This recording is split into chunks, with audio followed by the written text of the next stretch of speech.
It Bulaga muli na namang natambakan sa online viewership ang It Showtime. Yan ang pag-uusapan natin patungkol sa dalawang pananghaliang programa dito sa bansa, ang It Showtime at ang It Bulaga. Pero bago yan at bago natin umpisahan ang online viewership ng dalawang pananghaliang programa sa bansa, ay magpapakilala po muna ako sa inyo mga kaparokya. Ako nga po pala si Mervin, the man behind Kaparokya TV. Anyway mga kaparokya, kamusta po kayo? Naway nasa mabuting kalagayan po kayo habang pinapanood nyo po ang video ko na ito. So yun nga po mga kaparokya, bago tayo mag-start ay humiling ako sa inyo na pakisubscribe po ang aking YouTube channel.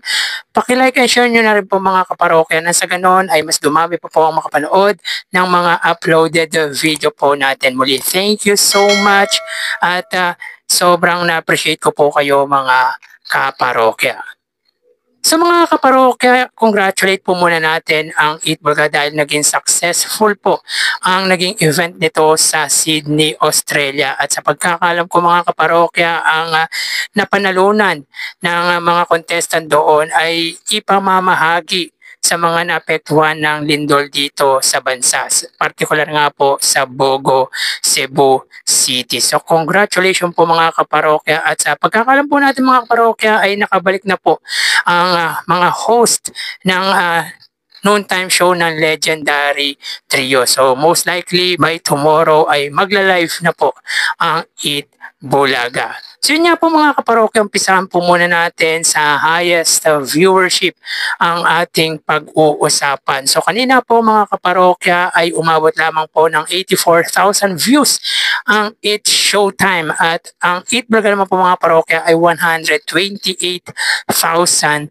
views. So dito mga kaparokya ay 46,000 views ang pagitan ng dalawang pananghaliang programa pagdating nga po sa kanilang highest viewership. So malaking bagay po talaga mga kaparokya ang pag-absent ni Vice Ganda sa noontime show na It Showtime, sapagkat bumababa or talagang naapektuhan po ang views nito, particular sa kanilang main YouTube channel kapag wala si Vice Ganda. So again mga kaparokya, 84,000 lamang po ang naabot or na-reach ng It Showtime pagdating sa highest viewership, samantalang ang It Bulaga naman po ay 128,000 views. So pagdating naman po mga kaparokya sa TV ads na nakuha ng It Bulaga, sila po ay may total na 27 TV ads. So more than 20 ads ang lumabas sa It Bulaga ngayong araw po. So yun nga po mga kaparokya, sa unang gap ay may 10 TV ads po sila,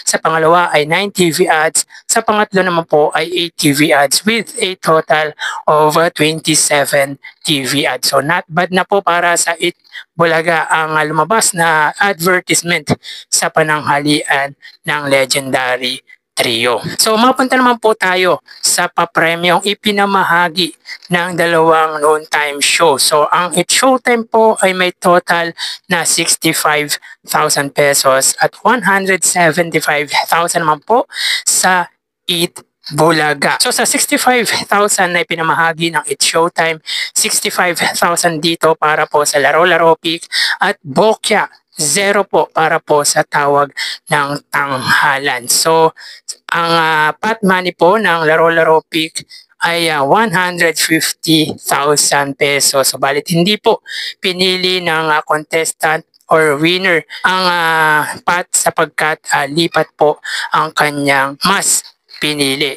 At siya po ay nakapag-uwi po ng total of 36,000 pesos dahil ang amount po ng para po sa lipat ay 35,000 pesos at 1,000 po para sa elimination. So sa elimination round ay 30,000 at sa jackpot round ay 35,000 with a total of 65,000.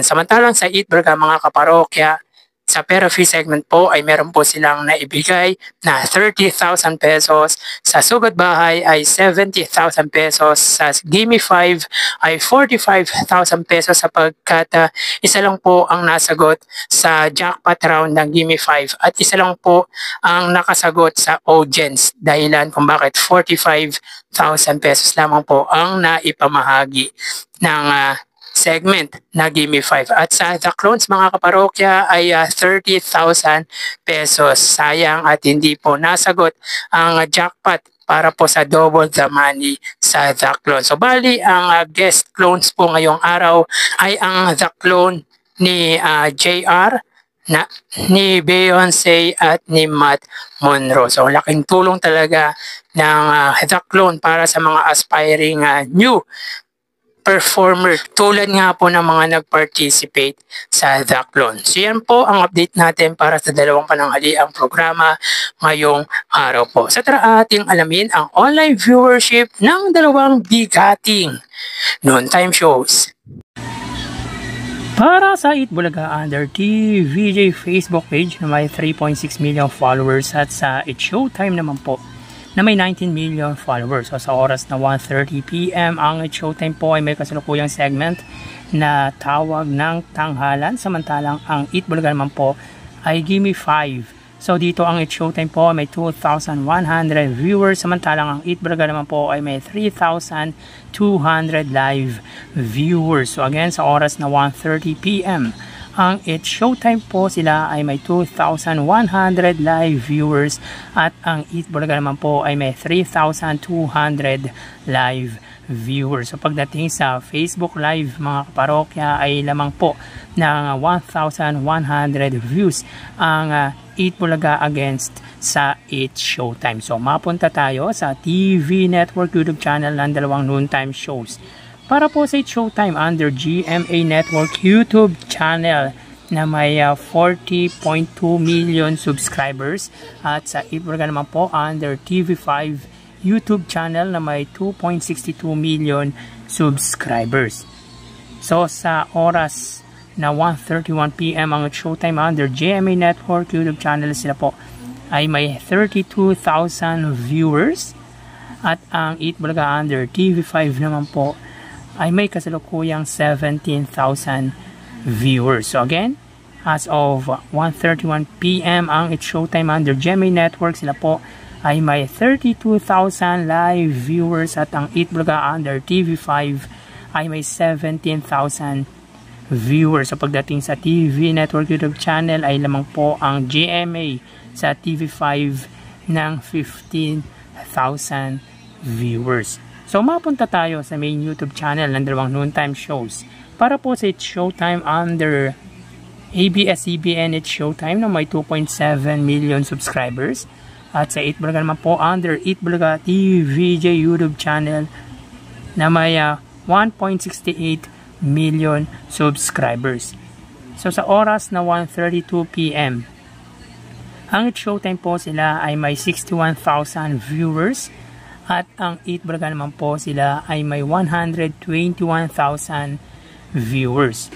So again, sa oras na 1:32 PM, ang It's Showtime po sila ay may 61,000 live viewers at ang Eat Bulaga naman po sila ay may 121,000 live viewers. So bali ang total na nakuha ng dalawang noontime shows ay mga kaparokya, bali ang total ng dalawang noontime shows para po sa It's Showtime ay 95,000 viewers at ang Eat Bulaga naman po ay 140,000 viewers. So sa Facebook Live mga kaparokya, 2,000 sa It's Showtime, 3,000 naman po sa Eat Bulaga. Sa TV Network YouTube channel, 32,000 views sa GMA at 17,000 naman po sa TV5. At pagdating sa main YouTube channel, 61,000 naman po sa It's Showtime at 120,000 naman po sa Eat Bulaga. So again, 95,000 views sa It's Showtime at 140,000